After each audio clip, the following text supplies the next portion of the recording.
vamos começar do começo? O que que é visualização de dados? Visualização de dados de uma forma bem simples é o uso de recursos visuais e gráficos que a gente consegue equilibrar a forma, a beleza dessas visualizações com a função, com o objetivo que a gente tem com elas. E quando a gente consegue fazer isso de uma forma eficiente, o que que a gente pode ter de resultado? A gente tem um aumento da nossa capacidade de análise, uma comunicação mais acessível e rápida, e a gente também consegue fazer com que a audiência se sinta mais envolvida e engajada. E isso tudo acontece por quê? Por causa da redução da carga cognitiva. De uma forma bem simples, a carga cognitiva nada mais é do que o trabalho que a gente tem para processar alguma informação, para se entender o que está sendo passado para a gente. Então, o uso da visualização de dados, com o equilíbrio da forma e da função, gera uma redução da carga cognitiva que permite que a gente consiga entender tudo mais rápido, de uma forma melhor. Então, no final, o que que isso acontece? É muito mais fácil para a gente ver um gráfico e fazer a interpretação desse gráfico, do que pegar uma planilha de Excel com 500 linhas ou um relatório de 40 páginas. Então, esse é o principal ideia da visualização de dados. O que que a gente pode fazer, então?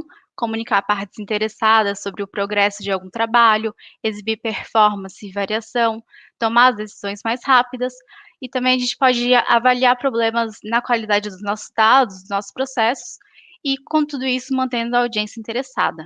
Alguns exemplos bem comuns do uso de visualização de dados são no uso de dashboards, jornalismo de dados, relatórios, para marketing e até mesmo para diversão, para informar a nossa audiência de uma maneira mais divertida e descontraída.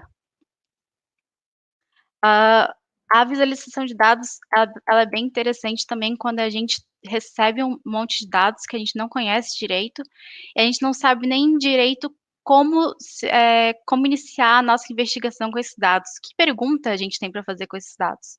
Através da visualização, a gente consegue reduzir essa complexidade e encontrar ali a nossa pergunta que vai nos levar ao tesouro, ao valor real desses dados.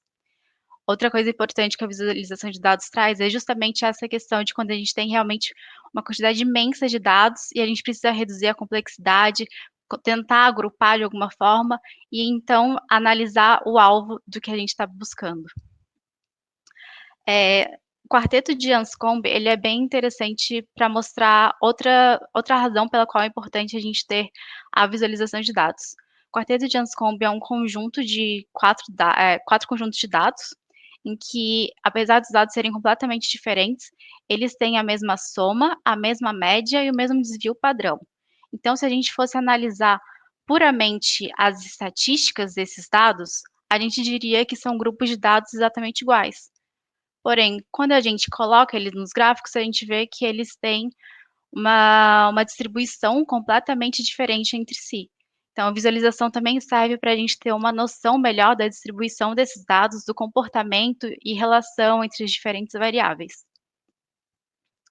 É bem interessante, antes da gente começar a realmente fazer a nossa visualização, criar essa visualização, a gente definir se o resultado final a gente quer mostrar uma análise exploratória ou uma análise explanatória. Já vou explicar o que que é.